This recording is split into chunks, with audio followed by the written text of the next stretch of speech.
नमस्कार, आप देख रहे हैं कंज्यूमर अड्डा और आपके साथ मैं हूं विपिन भट्ट। और 2025 समाप्त होने को है और हम हर रोज आपके लिए एक स्पेशल लेकर आ रहे हैं जिसमें 2025 की तो बातें हो रही हैं, 2026 के लिए भी रास्ता तैयार कर रहे हैं। तो 2025 में देश को दो साफ चेतावनियां मिली हैं और दोनों ही एक ही तरफ इशारा करती हैं और दोनों चेतावनी आई हैं प्रधानमंत्री मोदी की तरफ से। क्या कहा है उन्होंने? तो पहली चेतावनी तो आपके सामने है, स्क्रीन पर भी है। एंटीबायोटिक का गलत और बेवजह इस्तेमाल भविष्य की सबसे बड़ी हेल्थ इमरजेंसी, हेल्थ क्राइसिस बन सकता है। और आपको याद होगा इसी साल उन्होंने मोटापे को लेकर भी देश को चेताया था लाल किले की प्राचीर से। और ये अब सिर्फ एक पर्सनल प्रॉब्लम नहीं बल्कि एक नेशनल क्राइसिस की शक्ल ले रहा है। संदेश सीधा है, साफ है। आज की लापरवाही कल की लाइलाज बीमारी बन सकती है। हर छोटे बुखार पर दवा, हर भूख पर जंक फूड, बिना व्यायाम वाला शरीर और ज्यादा आराम, यही तो वो आदतें हैं जो भारत की हेल्थ पर भारी पड़ रही हैं। तो जब हम 2026 की दहलीज पर खड़े हैं, सवाल एकदम साफ है, क्रिस्प है, क्लियर है। क्या हम सिर्फ कैलेंडर बदलेंगे या अपनी आदतें भी? 2026 का हेल्थ रिजोल्यूशन अब ऑप्शन नहीं है जनाब, जरूरत बन चुका है। सही दवा, सही सलाह से कम चीनी, कम तेल, ज्यादा एक्टिव लाइफ। आज के शो में हम यही बातें करेंगे क्योंकि बात डर फैलाने की नहीं है, जिम्मेदारी लेने की है। क्योंकि हेल्थ कोई पर्सनल चॉइस नहीं है, ये देश के फ्यूचर का सवाल है।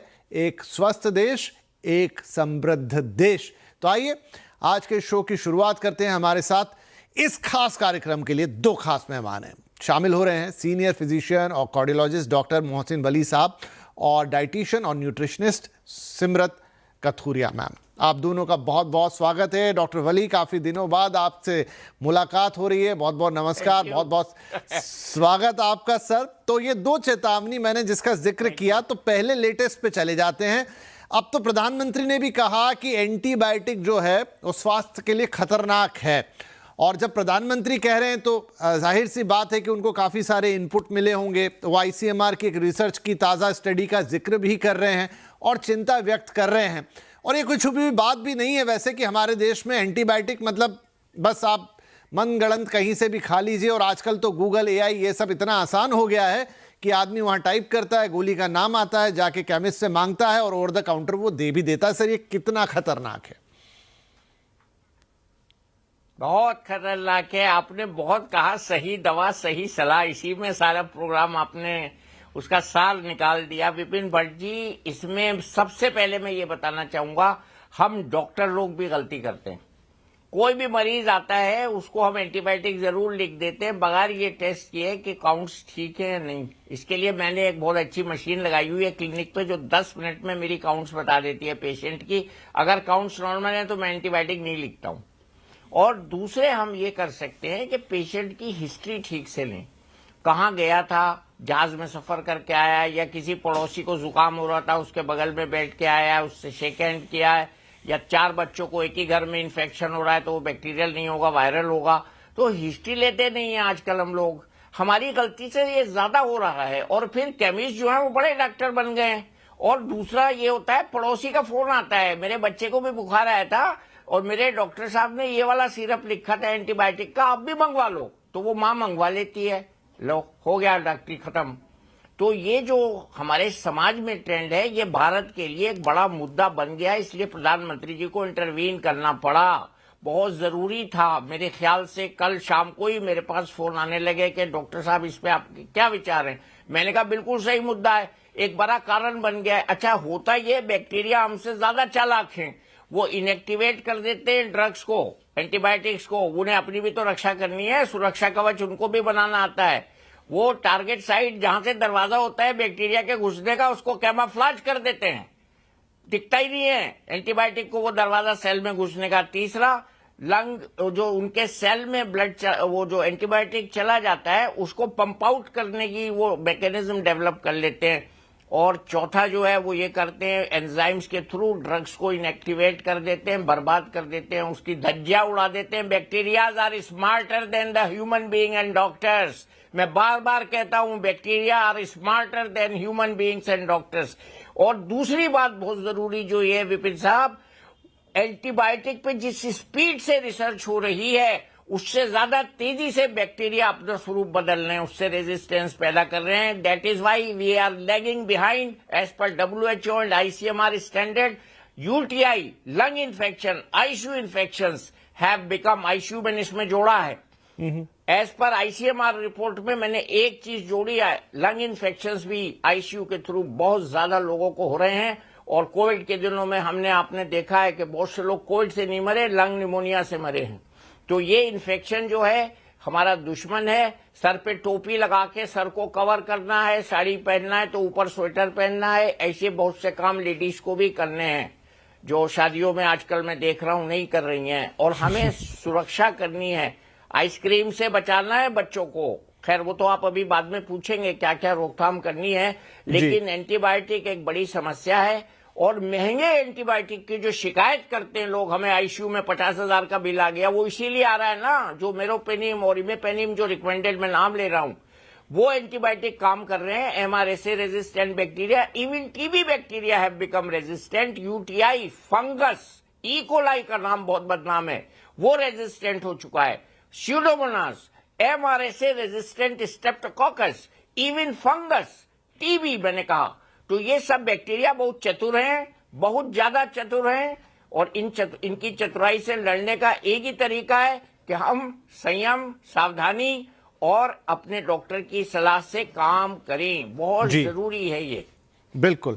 तो इस पर और बातचीत करेंगे कि क्यों एंटी बैक्टीरियल ड्रग्स या जो हम बहुत आसानी से खा लेते हैं, मन से खा लेते हैं. कई बार जैसे डॉक्टर साहब ने कहा कि डॉक्टर्स की भी जिम्मेदारी है कि वो लिख नहीं देते, लेकिन इन सब का उपाय क्या, ये कैसे कंट्रोल में आएगा. लेकिन मीनवाइल सिमरत, एक जो दूसरी चीज, क्योंकि हमने कहा है कि न्यू ईयर रिजोल्यूशन के तौर पे आप अपनी हेल्थ को नंबर 1 पे रखिए नए साल में, और प्रधानमंत्री वक्त वक्त पर चेता रहे हैं.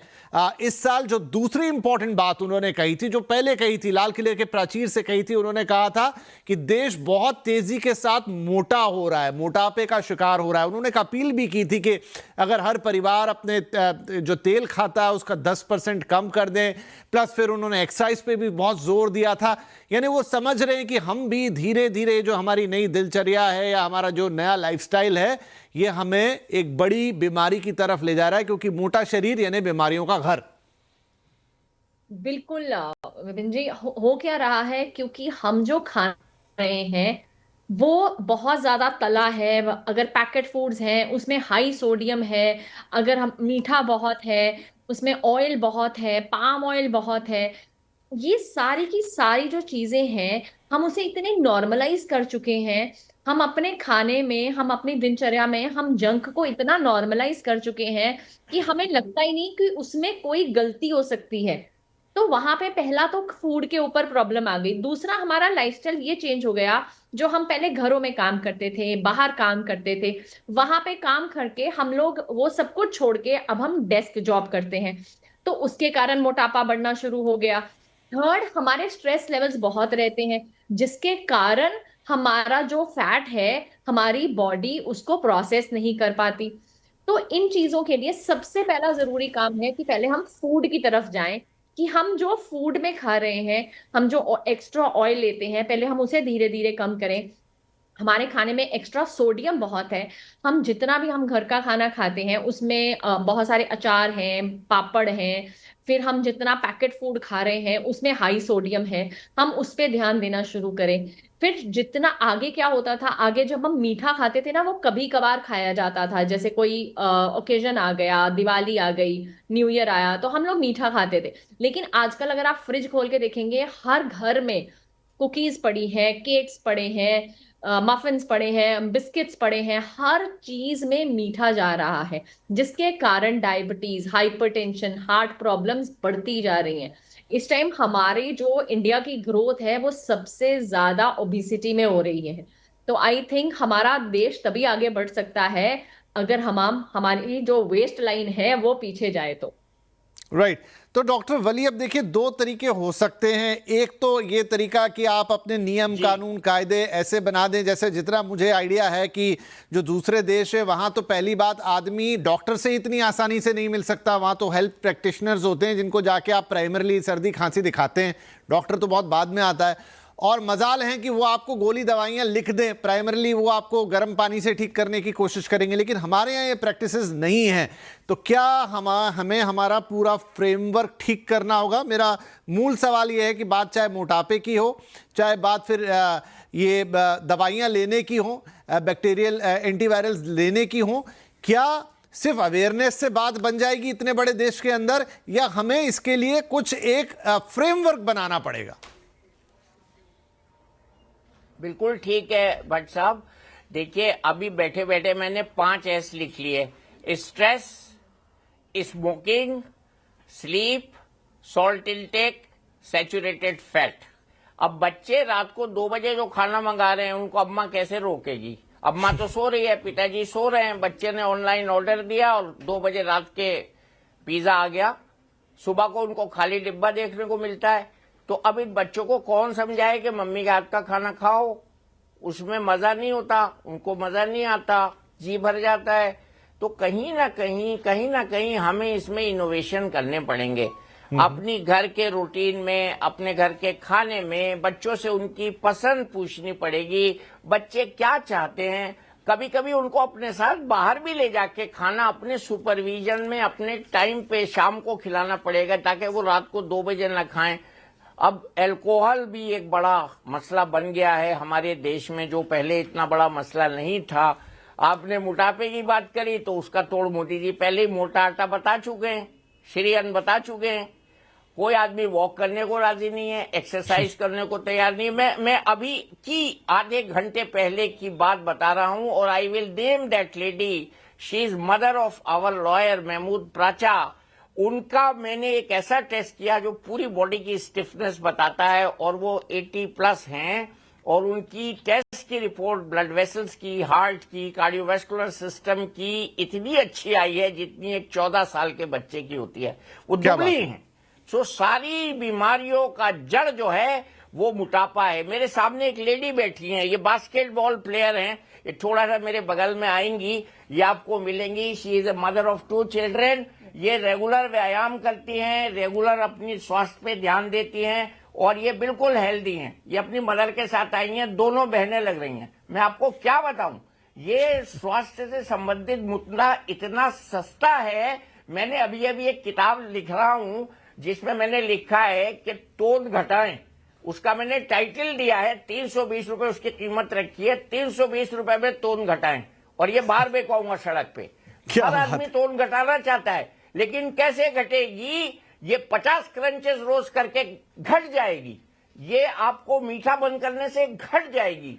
ये रात का खाना जल्दी खाने से घट जाएगी। ये जंक फूड छोड़ने से घट जाएगी। खाली तोंद कम हो जाएगा इंडिया में लोगों की, health standard will go up by 55% to 60%। Doctor Sarin कहते हैं दारू मत पियो, हम लोग किताबों में ढूंढते हैं 2 पैक रेड वाइन के अलाउड हैं। क्यों पीना चाहते हैं? हर एक आदमी के पेट में दारू बनती है जो हम खाना खाते हैं, उसकी कार्बोहाइड्रेट का एंड प्रोडक्ट C2H5 अल्कोहल होता है। तो अभी क्या है, कार्ब्स ज्यादा खा रहे हैं हम लोग, प्रोटीन कम खा रहे हैं। अभी अंडों में भी मिलावट का जिक्र हो गया। अब क्या खाए आदमी, ये भी तो मुसीबत है। पानी प्योर नहीं, हवा प्योर नहीं, एक्सरसाइज करने कहाँ जाए? इंडिया गेट पे पहले भीड़ लगी होती थी सुबह को 7 से 9, अब इंडिया गेट पे एक आध कोई रहता है, उसको भी मना करते हैं हम लोग, मत जाओ भैया सुबह को वॉक करने, मैराथन करने मत जाओ। तो स्वस्थ रहना सस्ता है, बीमार होना महंगा, ये बात कौन समझाए? बट यही स्वस्थ रहना सस्ता है, राइट? सस्ता है, प्राइसलेस है। जब प्रधानमंत्री ये बात कह रहे हैं तो मैं ये भी समझ रहा हूं कि एक बीमार नेशन की अपनी एक कॉस्ट होती है, वो कीमत चुकानी पड़ती है देश को बीमारियों से लड़ने के लिए। उसके मिनिस्ट्री हेल्थ इंफ्रास्ट्रक्चर हो रहे हैं जी, लाखों में हेल्थ इंफ्रास्ट्रक्चर पे खर्च करना पड़ता है। हो रहे हैं जी, बिल्कुल सही बात है। तो इंश्योरेंस वाले लाखों के बिल भर रहे हैं हम लोगों के। नहीं, आप सही कह रहे हैं डॉक्टर वली, बिल्कुल सही कह रहे हैं। वो एक पूरा धंधा बन गया एक। खैर उस पे आते हैं तो हाँ जी, पूरी कर लीजिए बात। टंगी है दीवार में, 23 साल के बच्चे को बाईपास हो चुका है। ये उसकी एंजियोग्राफी की रिपोर्ट फ्रेम करा के मैंने लगाई हुई है ताकि लोगों को शिक्षा दूं। और एक 92 साल के बूढ़े आदमी की रिपोर्ट भी लगा रखी है इसके साथ, जो 14 किलोमीटर वॉक करता है हफ्ते में 3 दिन वॉक करता है और वो रिपोर्ट में उसकी कोरोनरी आर्टरीज नॉर्मल है। मेरे पास एग्जाम्पल्स हैं, मैं ट्रीट करता हूं लोगों को। बिल्कुल सही कह रहे हैं आप डॉक्टर वली, लेकिन वही मेरा सवाल कि मैं सिमरत के पास अब लेके जाता हूं, बिल्कुल सही, और ऐसे ही हार्ट सबके हों एकदम क्लीन नीट कि किसी को जरूरत ना पड़े। सिमरत, बड़ी एक हम कैच 22 सिचुएशन में फंस गए हैं जहां लाइफस्टाइल ऐसे हो गए हैं जिसमें फास्ट फूड घुस गया है, पैकेज फूड घुस गया है और बहुत सारी चीजें उसमें एंटर कर गई है, जबकि उल्टा है, आपको घर का खाना चाहिए, क्लीन फूड चाहिए, अच्छी चीजें। अब तो पता भी है कि क्या खाना है, मोटा अनाज और तमाम चीजें, मिलेट्स वगैरह सब कुछ, लेकिन प्रैक्टिकलिटी में वो नहीं आ पाता और आप वही ऑयल बेस्ड चीजें खाते हैं या फिर पैकेज फूड खाते हैं और वो आपको लगातार बीमार करता है, और ऊपर से नो एक्सरसाइज। क्या कोई तोड़ है? मतलब इसका तोड़ कैसे होगा? क्या ये आप अपने आप को किसी बहुत हार्ड रिजीम में डालें या क्या करें, या फिर डॉक्टर वली के पास भेजें या आपके पास भेजें या प्रधानमंत्री जी का भाषण बार बार सुनाएं? देखिए विपिन जी, ये बहुत आसान है। अच्छा खाने का ना कोई नुकसान नहीं होता, लेकिन लोगों को बस यही समझ में नहीं आता। अगर हमें उन्हें कहा जाता है कि तुम्हें अच्छा खाना है, तो उनको ऐसा लगना शुरू हो जाता है कि अच्छा हमें डाइट करनी है। तो वो जो एक वर्ड है ना, वही उनके लिए बहुत बड़ी चीज हो जाती है।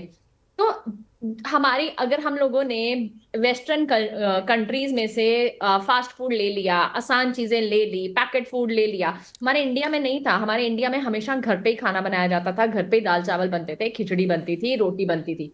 लेकिन बाहर के वेस्टर्न कंट्री से हमने ये चीज तो ले ली कि अगर हम वर्किंग हैं तो हमें आसान फूड कैसे खाना है। बट प्रॉब्लम ये है कि वेस्टर्न कंट्रीज वाले हर टाइम चलते हैं, वो एक्सरसाइज करते हैं, उनकी वॉकिंग बहुत है, लेकिन हमारे यहाँ पे वॉक नहीं है। हमारा जो खाना है उसमें कार्ब्स बहुत ज्यादा है।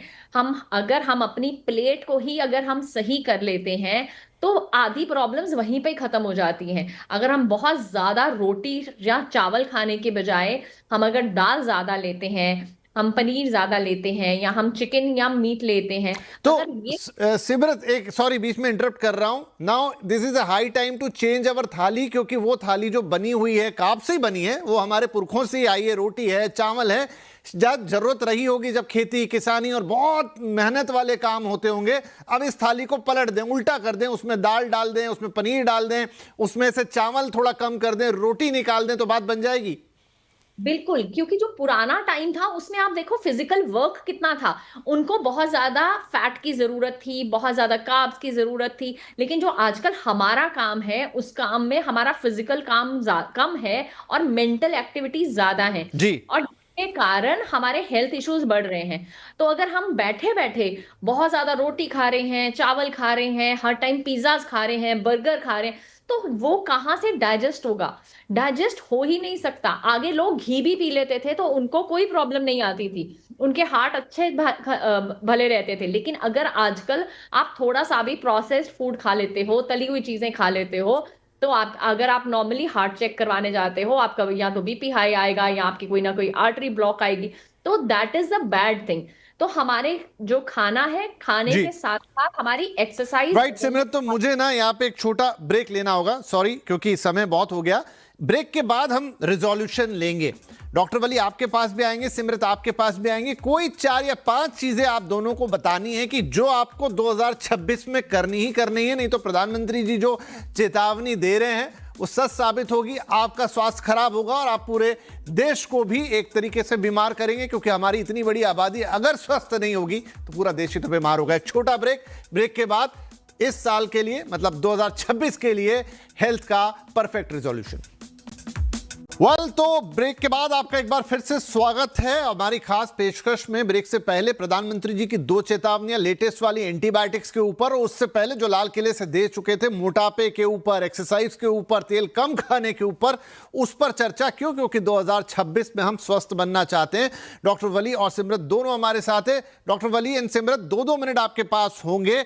आपको ऐसी 2 या 3 चीजें या 4 चीजें, लेकिन 2 मिनट के अंदर बतानी है जो 2026 में सबको करनी है अगर वो स्वस्थ रहना चाहते हैं। Doctor Wali, first to you.